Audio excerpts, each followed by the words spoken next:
ED ने money laundering मामले की जांच के तहत दिल्ली में नेशनल है यंग इंडियन के दफ्तर को अस्थायी रूप से सील कर दिया है। साथ ही यह भी निर्देश दिया है कि एजेंसी की पूर्व अनुमति के बिना परिसर को नहीं खोला जाए। ईडी की ओर से जारी इस निर्देश के बाद दिल्ली में कांग्रेस मुख्यालय के बाहर अतिरिक्त पुलिस बल तैनात कर दिए गए हैं।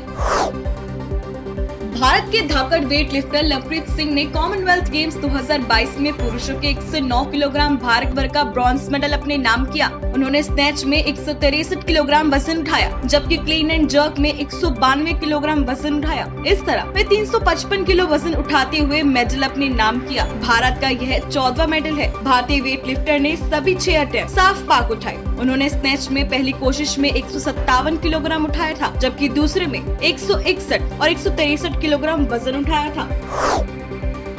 केंद्रीय परिवहन मंत्री नितिन गडकरी ने राज्यसभा में बताया कि सरकार देश में टोल प्लाजा को बदलने के लिए नई तकनीकों पर विचार कर रही है। उन्होंने कहा कि नई प्रणाली अगले 6 महीनों में पेश की जाएगी। उन्होंने कहा कि हम सैटेलाइट का इस्तेमाल करते समय फास्ट टैग की जगह जीसीपी लगाने की प्रक्रिया में है, जिसके आधार पर हम टोल लेना चाहते हैं। गडकरी ने बताया कि केंद्र सरकार अगले 3 वर्षों के दौरान देश में 26 ग्रीन एक्सप्रेसवे का निर्माण करेगी। साथ ही नितिन गडकरी ने दावा किया कि 2024 तक भारत का सड़क उतनी ही अच्छी होगी जितनी की संयुक्त राज्य अमेरिका की है।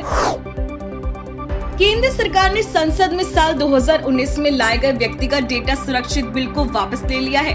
भारत सरकार ने वर्ष 2019 में लोकसभा में पर्सनल डाटा प्रोटेक्शन बिल 2019 पेश किया था। सरकारी सूत्रों के मुताबिक संयुक्त संसदीय समिति की रिपोर्ट पर विचार करते हुए एक व्यापक कानूनी ढांचे पर काम किया जा रहा है। इसके बाद नए विधेयक का रास्ता साफ होगा। लोकसभा की 3 अगस्त 2022 की सप्लीमेंट्री बिजनेस लिस्ट में वापस लिए जाने वाले बिल में पर्सनल डेटा प्रोटेक्शन बिल का नाम भी था। भारतीय महिला हॉकी टीम ने बर्मिंघम में जारी कॉमनवेल्थ 2022 में पदक जीतने की तरफ अपने कदम बढ़ा दिए हैं। भारतीय टीम ने बुधवार को कनाडा को 3-2 से हराकर सेमीफाइनल में अपनी जगह पक्की कर ली है। सेमीफाइनल में अब भारतीय महिला हॉकी टीम का सामना ऑस्ट्रेलिया से होगा। वहीं पुरुष हॉकी में भारत ने कनाडा के खिलाफ शानदार प्रदर्शन करते हुए बड़ी जीत दर्ज की। टीम इंडिया ने इस मुकाबले में 8-0 से जीत दर्ज की। भारत के लिए हरमनप्रीत ने 2 गोल किए, जबकि अमित ललित उपाध्याय, गुजरात और मनदीप ने 1 गोल किए। वहीं आकाशदीप ने 2 गोल किए। विदेशी फंडिंग हासिल करने के लिए पीएफआई ने शातिर तरीका ढूंढ लिया था, लेकिन ईडी की नजरों से वह बच नहीं पाया। ईडी के वरिष्ठ अधिकारी के मुताबिक पीएफआई सीधे अपने खाते में विदेशी फंडिंग हासिल करने के बजाय इसे अपने समर्थकों के खाते में रेमिटेंस के रूप में मंगवाता रहा है। खाड़ी देशों में बड़ी संख्या में भारतीय काम करते हैं और भारत में परिवार वालों को भी धन बेचते थे। इसी की आड़ में पीएफआई ने गल्फ में अपने समर्थकों की मदद से कई कमेटियां बना रखी है। इन कमेटियों का काम वहां पीएफआई के धन को इकट्ठा करना है।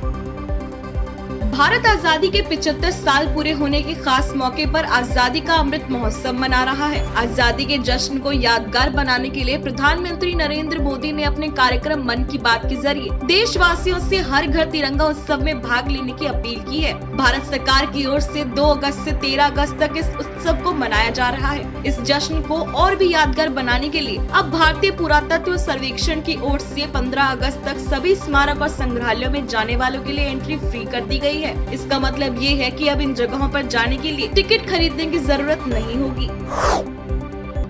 मोबाइल ऐप्स की बढ़ती शिकायतों के चलते केंद्र सरकार ने चीन सहित विभिन्न देशों द्वारा विकसित किए गए 348 ऐप की पहचान की और उन्हें ब्लॉक कर दिया। इन ऐप्स को नागरिकों की प्रोफाइलिंग के लिए यूजर की जानकारी एकत्र करने और इसे गलत तरीके से विदेशों में भेजने के लिए दोषी पाया गया है। इलेक्ट्रॉनिक्स और सूचना प्रौद्योगिकी राज्य मंत्री राजीव चंद्रशेखर ने एक सवाल के जवाब में लोकसभा में ये जानकारी दी है। चंद्रशेखर ने कहा कि ये 348 मोबाइल एप्लीकेशन यूजर की जानकारी एकत्र कर रहे थे और इसे अनधिकृत तरीके से प्रोफाइलिंग के लिए देश के बाहर स्थित सर्वरों तक पहुंचा रहे थे। पश्चिम बंगाल शिक्षक भर्ती घोटाले में गिरफ्तार पूर्व मंत्री पार्थ चटर्जी और उनकी करीबी अर्पिता मुखर्जी को ईडी के अधिकारियों ने अदालत में पेश किया। कोर्ट ने पार्थ चटर्जी और अर्पिता मुखर्जी की ईडी हिरासत को 2 दिन और बढ़ा दिया है। पहले उनकी ईडी हिरासत 3 अगस्त तक थी, अब उनको 5 अगस्त तक बढ़ा दिया गया है। शिक्षक भर्ती घोटाले मामले में 23 अगस्त को पार्थ मुखर्जी को गिरफ्तार किया गया था। उसके बाद से अर्पिता मुखर्जी के फ्लैट से करोड़ों रुपए की संपत्ति जब्त की गई थी। यूक्रेन के राष्ट्रपति जेलेंस्की ने अपने एक बयान में कहा कि चीन को यूक्रेन के खिलाफ युद्ध में रूस का साथ नहीं देना चाहिए। जेलेंस्की ऑस्ट्रेलियाई विश्वविद्यालय के छात्रों को ऑनलाइन संबोधित कर रहे थे। इस दौरान उन्होंने 21 ऑस्ट्रेलियाई विश्वविद्यालयों को संबोधित किया। रूस और यूक्रेन युद्ध के बीच चीन के रुख को लेकर एक छात्र के सवाल पर जेलेंस्की ने कहा कि वो चाहेंगे कि चीन का रुख भी अमेरिका और ऑस्ट्रेलिया की तरह ही हो। बता दें कि अमेरिका और ऑस्ट्रेलिया समेत विश्व के कई देशों ने फरवरी में युद्ध की शुरुआत में बाद इसकी निंदा करते हुए रूस पर कई तरह के प्रतिबंध लगा दिए थे।